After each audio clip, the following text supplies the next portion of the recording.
सामूहिक पर तो किया जा सकता है, हाँ, लेकिन प्रायः जो अनुष्ठान होंगे, चाहे लक्ष्य चंडी होगा, तो उसमें 1 लाख दशांश उसका प्रायः लक्ष्य चंडी 1,25,000 तो जो सर्वोच्च संख्या अब तक अनुष्ठानों की रही, यज्ञों की रही, तो यज्ञों में जैसे महाविष्णु, विष्णु यज्ञ, महाविष्णु और अति विष्णु, रुद्र यज्ञ, महारुद्र और अतिरुद्र, ये 3 हैं।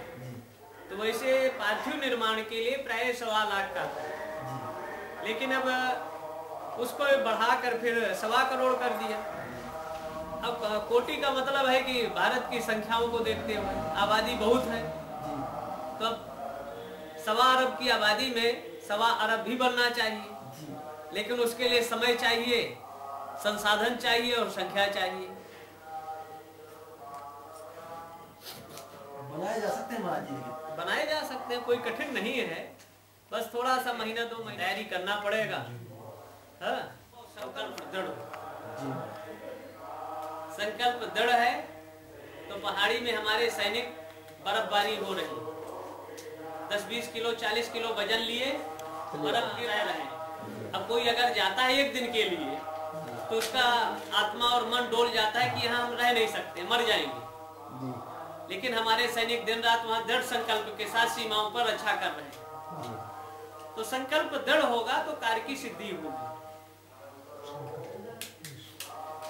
हम तो एको नहीं कराए हैं, मतलब आपके माध्यम से उपस्थिति तो ऐसे चीजों में रहे।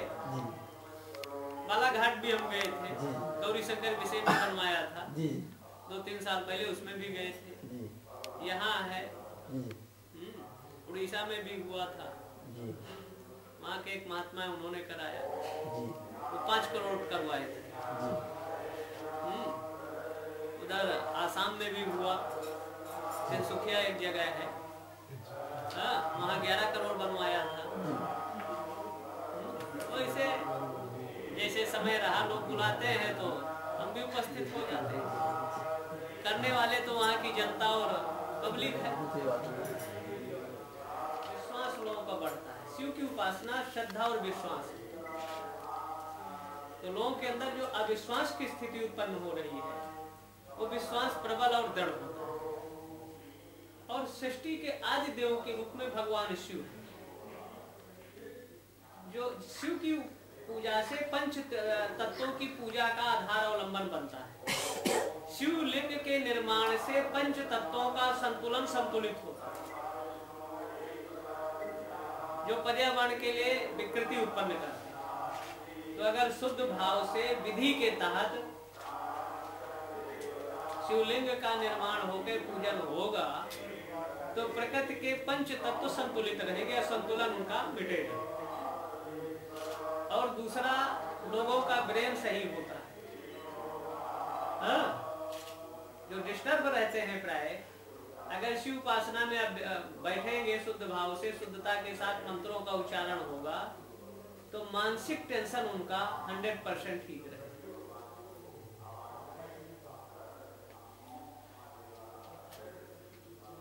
और जिस भाव से करते हैं, फायदा शिव की उपासना इसी है कि हर युगों में हज करने जाते हैं मक्का में, वो भी शिव के लिंग के रूप में है, उसी का वो अर्चन बंदन करते हैं। या सुरलम में जो यहूदी जाते हैं, वहां वृषभ है शिव का, उसी का पूजन अर्चन करते हैं।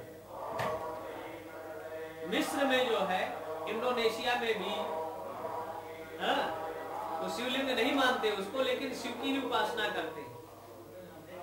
यक्षों ने पूजा किया शिव की।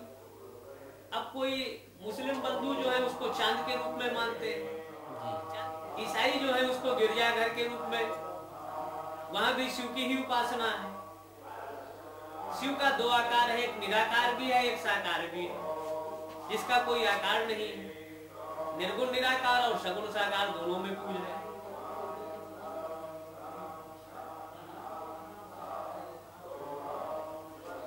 यक्षों ने किया, गंधर्वों ने किया, देवताओं ने किया, राक्षसों ने किया और मानवों ने किया। शिव एक सृष्टि के ऐसे देवता हैं जिसकी पूजा विश्व के कहीं न कहीं किसी रूप में सब लोग करते।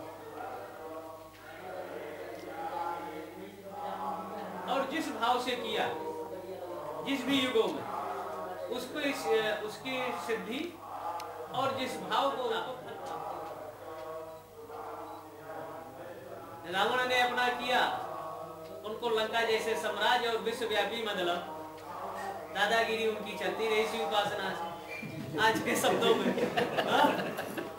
और राम ने भी शिव की उपासना किया तो दादागिरी का समन किया।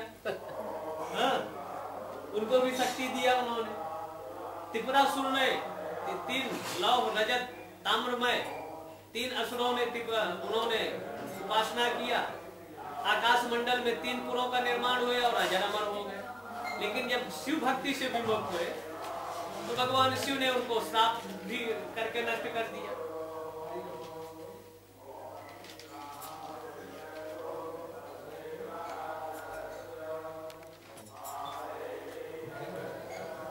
त्रिदेव ब्रह्मा विष्णु महेश का थोड़ा सा वर्णन अगर किसी स्थिति में त्रिदेव के, क्योंकि धर्म के बारे में मेरा मन है कि धर्म के बारे में ज्यादा प्रश्न हो तो 2 चीजों का मन में दिया जाए। ओम ऐम ह्रीम की व्याख्या अगर थोड़ी सी हम सबके बीच में, और त्रिदेव के बारे में।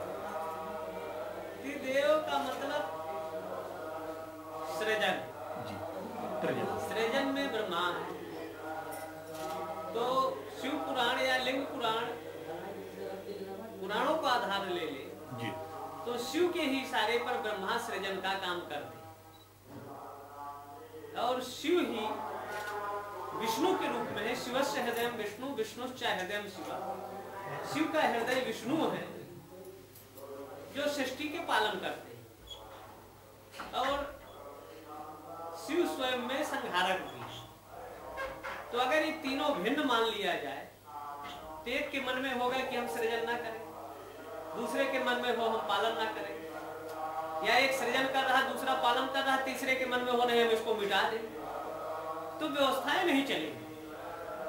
तो ये तीनों में कोई भेद नहीं है, अभेद है।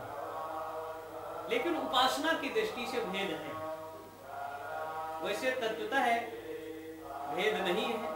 और इन सब के तीनों के मूल में है आदि शक्ति, जिसने 3 शक्तियों को उत्पन्न किया और इनको तीनों को दिया।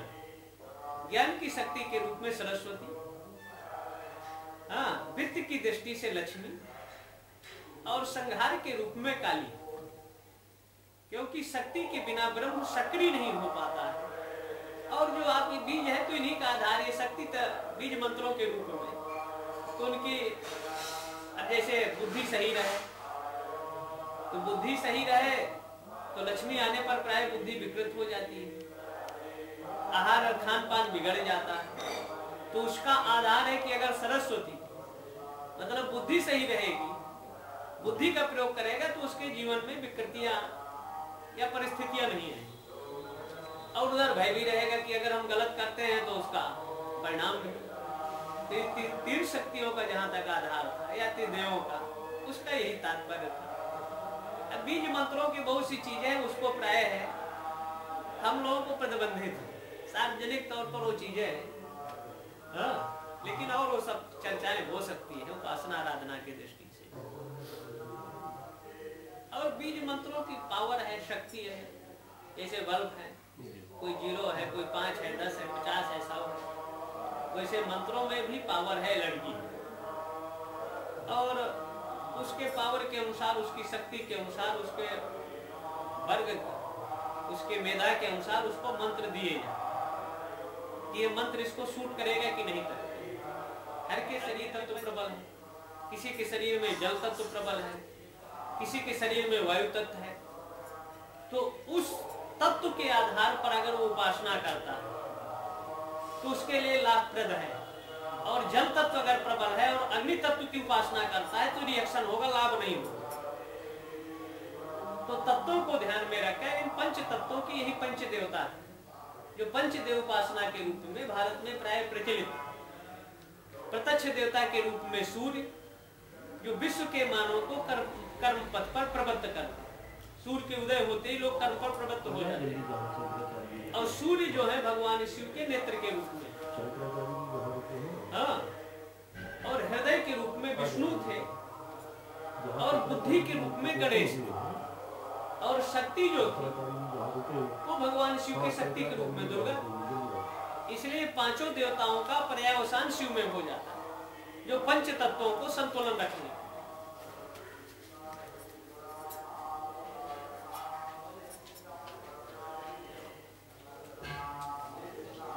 कुछ हो नहीं, जो भी धर्म अध्यात्म है उसके अलावा और भी राष्ट्र धर्म भी है। गुरुदेव, ये धार्मिक भूमि मानी जाती है, स्वयं जागेश्वर नाथ बैठे हैं जरूर में। इसके अलावा यहाँ पे धार्मिक आयोजन भी लगातार चलते रहते बड़े बड़े। अभी माना जाता है लगभग 10 जगह भागवत कथा चल रही है और 2 जगह सवा शिव के निर्माण कार्य चल रहा है। बावजूद इसके इस इलाके में उन्नति और तरक्की उतनी समझ में नहीं आती। क्या क्या वजह हो सकती है, कहाँ कमी छूट रही है? अब ये उन्नति केवल भौतिक उन्नति नहीं, भौतिक दृष्टि से अगर देखें तो दुनिया अमेरिका सबसे ज्यादा विकसित है, लेकिन अशांति में देखेंगे तो वहां का ज्यादातर पब्लिक अशांत है।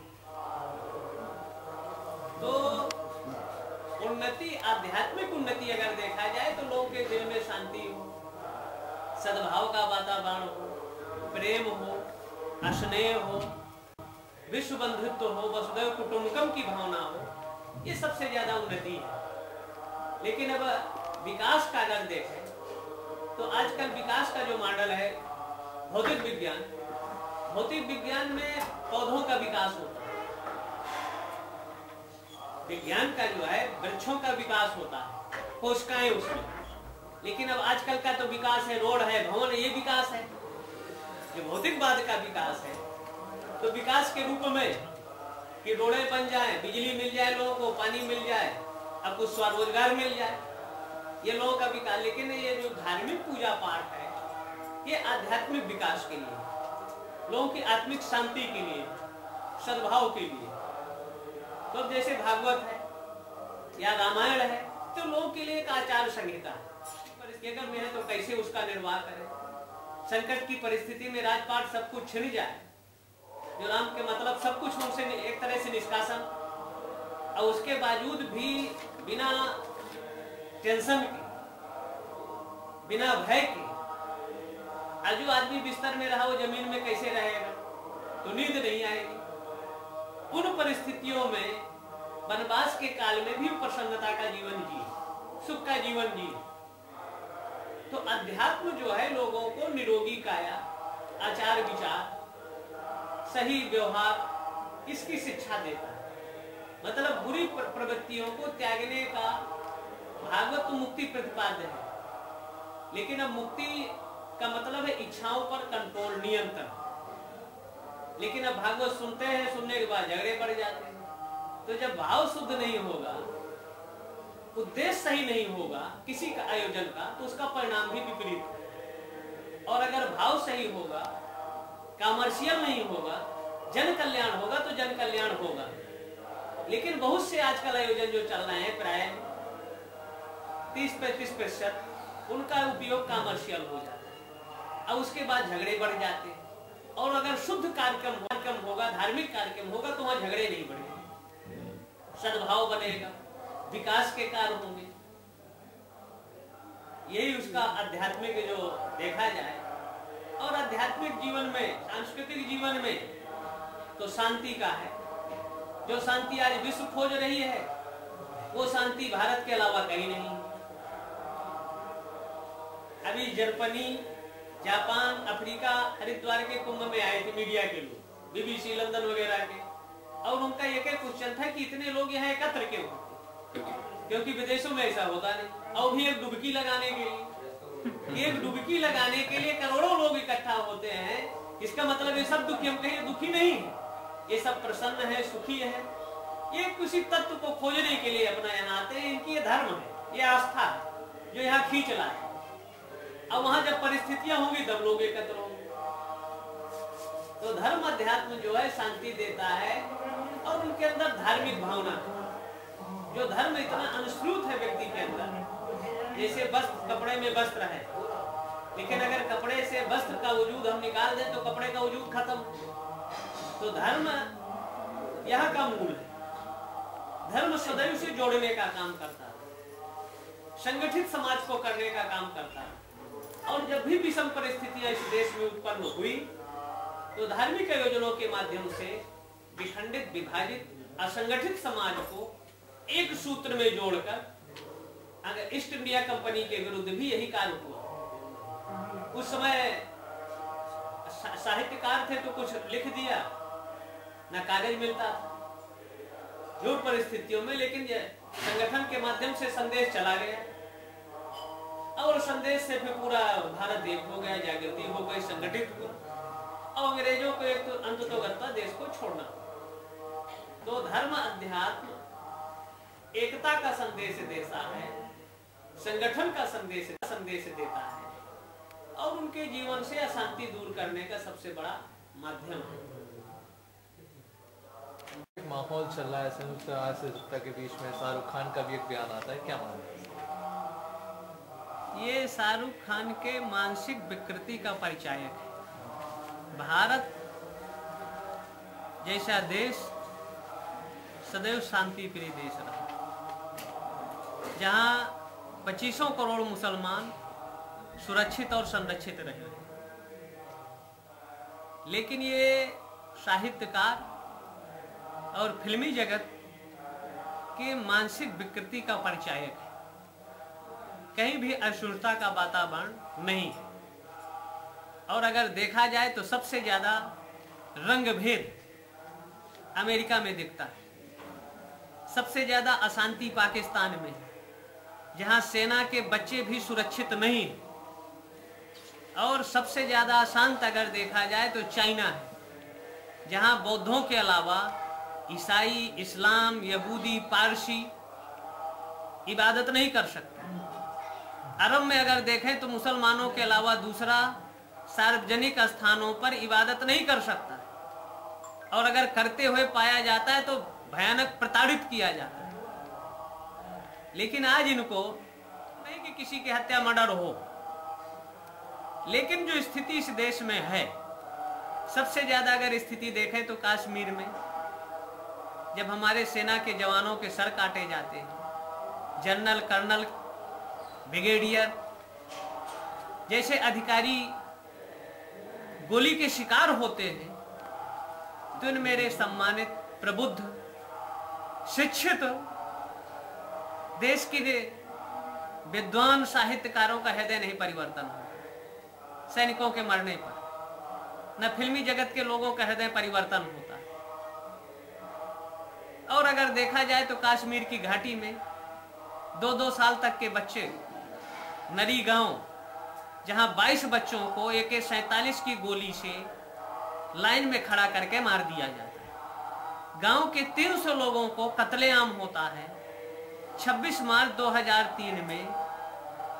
तब मेरे देश के फिल्मी जगत वालों का हृदय नहीं परिवर्तन हुआ, ना साहित्यकारों का। आसाम की भूमि पर नागा बोडो के 3.5 लाख लोगों का कत्लेआम होता है, 5.5 लाख लोग बेघर होते हैं, तब साहित्यकारों का हृदय नहीं परिवर्तन होता।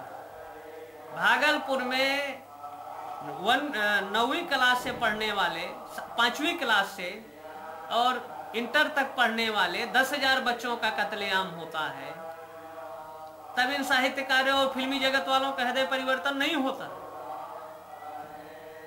तो ये अनावश्यक है।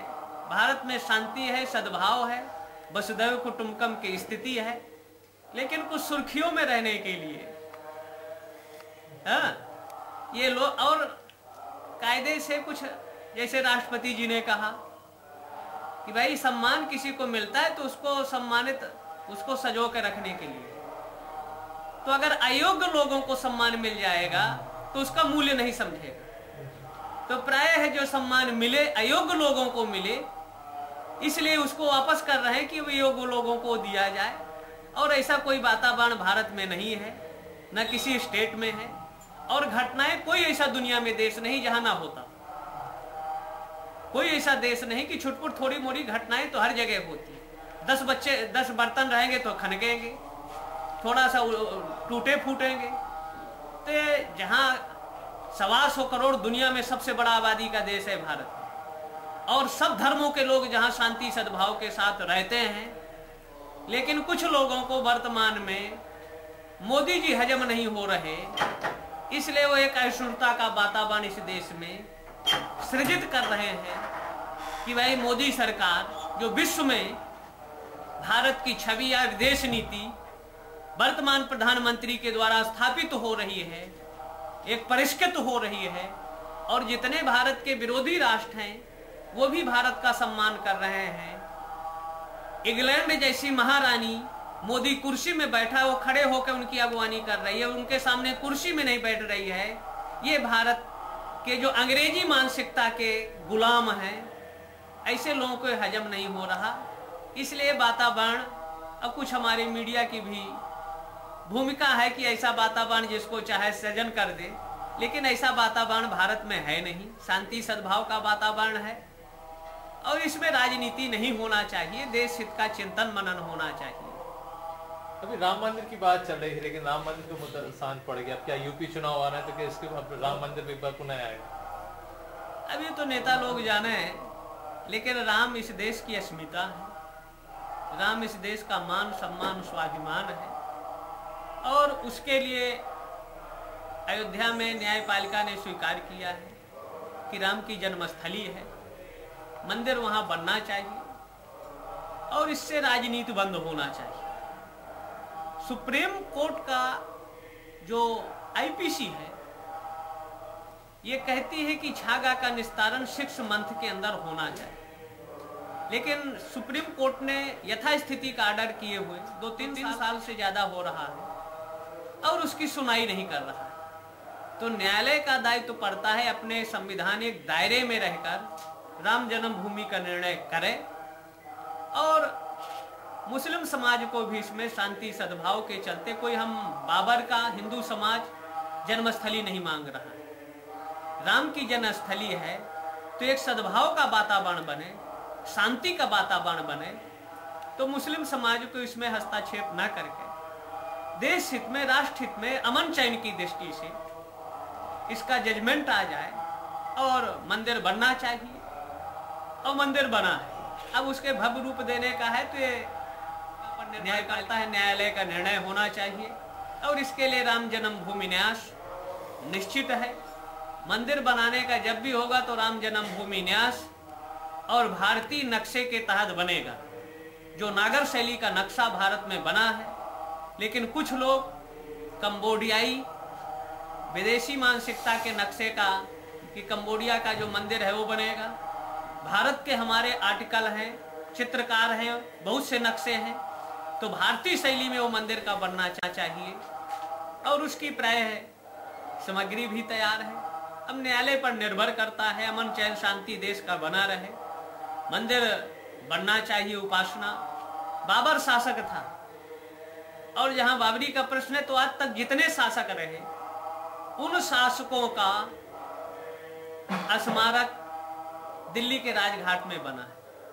किसी भी दिल्ली के शासक का स्मारक आज तक अयोध्या में नहीं बना। तो अयोध्या में राम का मंदिर बने, बाबर का स्मारक इनको बनाना है दिल्ली में बनाए, क्योंकि वो राम की जन्मस्थली है। मंदिर का प्रश्न यहाँ नहीं है, राम के मंदिर लाखों है भारत भूमि, लेकिन राम की जन्मस्थली का प्रश्न है वो एक है, और वो अयोध्या में है, जिसका इतिहास में भी, पुराणों में भी और वेदों में उल्लेख मिलता है कि सरजू नदी से इतनी दूरी पर ये, और जहाँ उसमें हमारे 3 सम्मानित जजों में से उन लोगों ने भी, तीनों ने इस बात को स्वीकार किया कि जहाँ रामलला विराजित है वही राम जन्मभूमि है।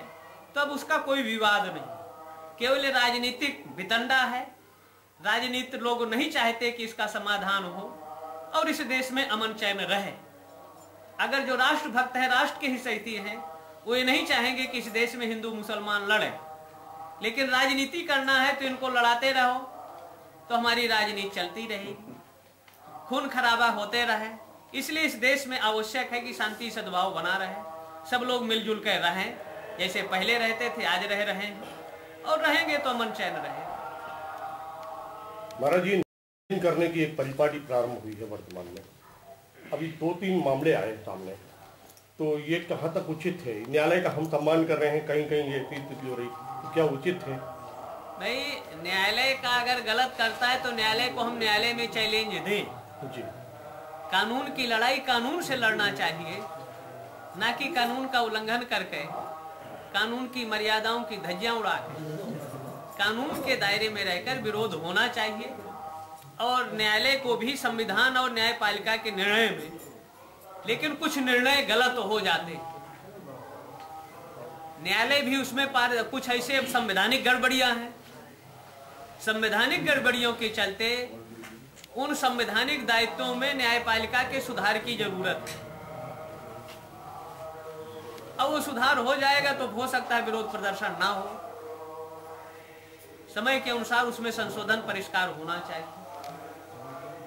एक और प्रश्न मन में है कि वर्तमान समय में कुछ सीरियलों से और कुछ चीजों से सनातन धर्म की बहुत सारी स्थितियां बन रही हैं घर में, तो क्या इस पर क्या कहना चाहेंगे आप? क्योंकि अभी एक सीरियल चला सिया के रामचंद्र जी और सीता जी को फ्राक और सूट पहन के बताया जाता है, भगाया जाता है, बहुत सारी चीजें बन रही हैं, तो ये तोड़ मरोड़ के प्रस्तुत किए जा रहे हैं, इस पर भी तो कुछ होना तो बहुत कुछ चाहिए। तो इसमें सेंसर बोर्ड का दायित्व बनता है। सेंसर बोर्ड किसी की अगर धार्मिक भावना को ठेस पहुंचे तो ऐसे धारावाहिक या सीरियल या फिल्मों का प्रसारण नहीं होना चाहिए जिससे देश का माहौल विकृत हो।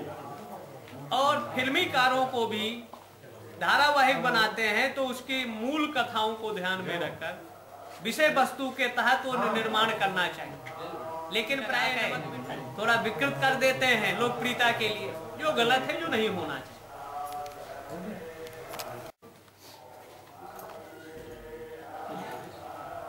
दमोह के रुक्मणी मठ के बारे में क्या कहना है?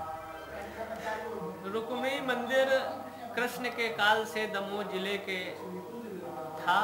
है, लेकिन कुछ राजनीतिक षड्यंत्रों के तहत रुक्मणी की मूर्ति को चोरी कराया गया और मध्य प्रदेश शासन की निष्क्रियता के चलते पुरातत्व विभाग में जो रखा गया है, मध्य प्रदेश शासन तत्काल पुरातत्व स्थल से जहां पर थी उसकी पुनर्स्थापना कराए। बसंत पंचमी पर धार के भोजशाला में भी लाठीचार्ज और हिंदुओं को जाने से रोके नहीं। बसंत पंचमी फरवरी में प्रातःकाल सूर्योदय से सूर्यास्त तक हिंदू समाज के लोगों को जाने की पूर्ण आजादी उसमें रहना चाहिए, और शासन अगर किसी तरह से रोकने का प्रयास करेगा, अराजकता उत्पन्न करेगा, तो परिणाम विषाक्त हो सकते हैं। शासन को सद्बुद्धि दे, जबलपुर के रुक्मणी मंदिर का पुनः स्थापना मूर्ति की होना चाहिए। नोहलेश्वर का शंकर जी के मंदिर का ताला खुलना चाहिए। नोहलेश्वर उत्सव अगर मनाया जाता है तो पहले शंकर जी की पूजा होना चाहिए, उसके बाद महोत्सव होना चाहिए। और बसंत पंचमी जो भगवती भास्वती सरस्वती की उपासना का पर्व है, जिसमें लाखों की संख्या में महिलाएं पुरुष जाकर वहां सरस्वती की पूजा करते हैं, हवन करते हैं, तो उसमें शासन बाधा ना पैदा करे, भगवान उनको सद्बुद्धि दे। और अगर बाधा पैदा करेगा तो कोई भी परिस्थितियां उत्पन्न हो सकती।